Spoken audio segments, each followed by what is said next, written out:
Hey y'all, welcome to my channel. This is Straight Facts Commentary where I give you my unpopular opinions in everything pop culture. So please stick around and subscribe for more.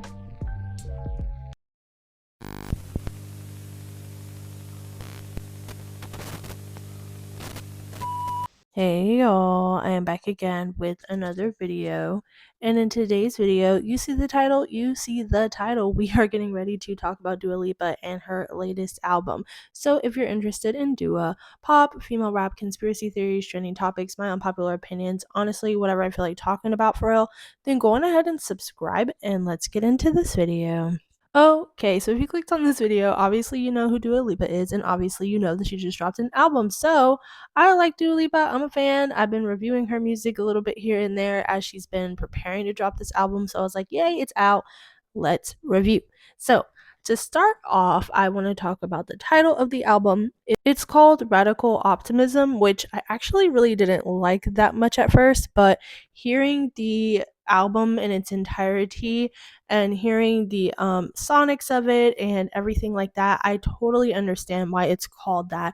A lot of the songs are pretty sad on the album as far as subject matter goes, but the sonics of the album are really light, airy, fun, flowy, flary, optimistic feeling. So I feel like, I don't know, maybe that wasn't purposeful, but I can totally feel how this album could feel optimistic. So the album title makes sense. Another thing I noticed in relation to this album is that it is crazy short. Oh my goodness. I was like, wait, this is a 10-track album. So I think just like Billie Eilish is getting ready to drop her album this summer, spring, whatever. And I'm pretty sure her album track list is also 10 tracks long. And I was like, what is going on with these short ass albums? But you know what? It's fine. I kind of appreciate it because usually if the tracks are shorter or the track list is shorter, that means there's got to be a lot of care and precision and thought put into the tracks that are selected because there's less of them. So that means they have to hit harder, if that makes sense, versus throwing 500 tracks on there. Whereas, having a select curated amount that are just bangers. Okay, so I'm gonna get into some of the tracks on this album, not really focusing as much on the singles because I already did reviews on the singles and I talked about them, but more so just the tracks that we haven't heard yet. So, starting with End of an Era, I was a little bit worried when I heard End of an Era because I didn't really like the song as a whole, but I did like the light, floaty, fun, full essence of it. The best way that I can describe it feeling wise for me is it felt sparkly. I don't know if that makes any sense, but however sparkly sounds is how the song felt to me. And it wasn't bad, but it kind of felt like supermarkety department store ish vibes. And I was like, oh no. I was getting a little bit worried with that one. But on to the next track. These walls, I was smacked in the face. I was smacked in the face with these pause. I don't. I really love the background harmonies in this song. Literally angelic. Like I got chills. I was like, wow, okay, harmonies, let's go do it with the harmonies. That was probably my favorite part. This song also felt very summery and fun, even though the subject matter of the song itself was sad. And I love when songs, subject matter wise, are like sad or depressing, but sonically, the songs are upbeat. And it's so wonderful because it kind of tricks your mind into feeling good. So, this song was amazing in comparison to the first track of the album. The next song is What You Doing. This song is groovy as hell. It got my head bopping. It was like the strings on the guitar for me that were just, I don't know, very hard hitting, very like, I don't know, the song is very anthemic as well. I just really loved it, and it felt like classic duo with the extra grooviness. So I really like that one a lot. The next notable or unnotable mention is French Exit. Not really my favorite. There is nothing special about this song. There is nothing captivating about it. There is nothing sonically about it. There is nothing vocally about it. There was nothing that really would just like bring me back into it. I didn't really notice much harmonies on this one, or it was passable. It was a throwaway in my personal opinion. Next up is Falling Forever. Oh my gosh, Falling Forever. I love this one. This is one of the most passionate songs on the album to me. Like, if you just really go back and listen to it, I feel like you could really feel her and what she's saying in the song. It really comes through the passion, in my opinion. I think it shows Dua's vocal range a little bit more. She's kind of belting in this song, in my opinion, and I really, really loved it. The harmonies on this one are amazing too. The harmonies throughout this album in general are just masterful. It really felt like listening to this song that she had a deep and personal connection to what she was saying and to the song itself, because I don't know, the emotion to me just came through for this one. So I really, really like that one. It's a fan favorite of mine. Another notable mention or a favorite for me is Anything for Love. But at the same time, it's kind of mixed feelings with this one. I really, really, really love the beginning, starting off with the emotional piano, and do a soft voice. And I was like, oh, ma'am, are we getting an Adele moment? Are we getting like a super like emotional ballad?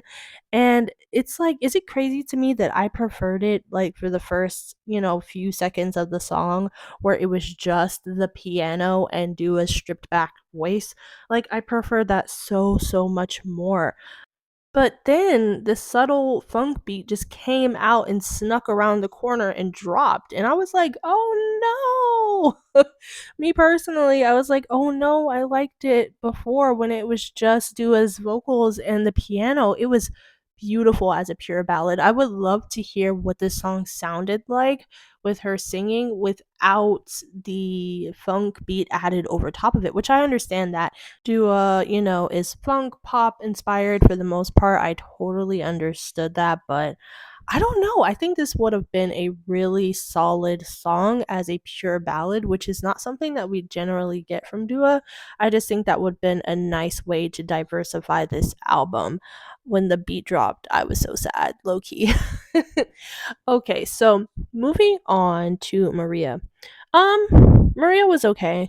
Forgettable. I can't really tell you anything about it that I can remember off the top of my head, and that's usually my indicator of when I really feel a song. I'm going to have a couple of takeaways, if not multiple, at least one thing that I can remember from the song, whether it was the lyrics, whether it was the vocality, the runs, the sonics, the something. I'm gonna take the harmonies, I'm gonna take something away, and with Maria I'm not taking anything away, so it must just only be okay. And last but certainly not least is Happy for You. Happy for You was so, so pretty. This was like a cheery ballad, if that makes sense. I love the melody of this.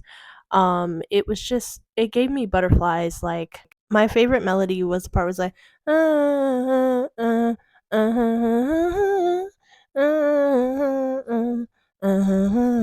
girl, please get off my case. I know I can't sing, I can't hum, I can't mumble, I can't do nothing, but I'm trying to give you an idea of that part of the song. I think it was the chorus. Yeah, that part, that melody, I really like that part. I don't know, that part for me was really infectious. The song as a whole is good, but I really like that part specifically, melody wise.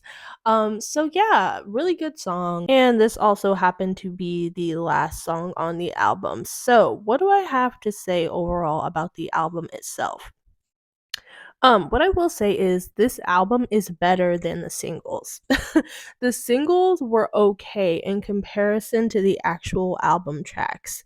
It's crazy. And also, I don't really feel like these singles really accurately represented how the album sounded as a whole. So, like, thinking about this album and then thinking about singles like Houdini and, Training Season and Illusion, I don't know, those songs just kind of feel like commercial radio pop fodder, but the album itself is a little bit more raw than that to me. I mean, is it like my favorite album ever in the world? No, but it's definitely better than the singles that she put out. I really feel like some of these songs could have been actual singles opposed to the ones that she chose. I understand though, obviously singles are supposed to feel more commercial and are supposed to get the general public's attention. I do get that, but I just don't feel like these singles accurately represent what you're going to be getting from the album. But that's just me. Kind of like with Ariana Grande when she dropped Yes and we were kind of thinking that this whole album was going to sound like Yes and it sounded nothing like that. Kind of similar to that in the way that this album is just 10 times better than the singles. And I'm actually kind of surprised because I didn't really care for the singles nearly as much. So I was thinking I was going to have similar feelings about this album, but no, the album is decent and definitely worth a stream or two or a save or two when it comes to some of these records. So, my favorite singles, not singles, what the hell am I talking about? Tracks on the album are Houdini, Falling Forever, These Walls, Illusion, What You Doing, Happy for You. So, a good majority of the songs, actually. So, if you haven't listened to the album, because I know some of you guys, a lot of you guys listen to reviews, I guess, to get, an idea of what the album is giving. Um, but haven't actually listened to the album, so I would recommend going and listening to it. It's not bad at all. It's not bad at all. Yeah, so let me know what you guys think about it. I'm a little bit worried though. I'm a little bit worried for this album in terms of since people weren't really paying attention to some of these singles that much, like Training Season didn't get a whole lot of love. Illusion is not getting like a whole lot of hype. I don't know how many people are going to tune into the album because the singles weren't like popping. Does that make sense? Like some of the singles were not really that popping. So I'm a little curious if people are going to take to this album, with that being the case. So you guys let me know what you're feeling. But anyway, that's it for this one, guys. I will talk to you in the next one. Bye.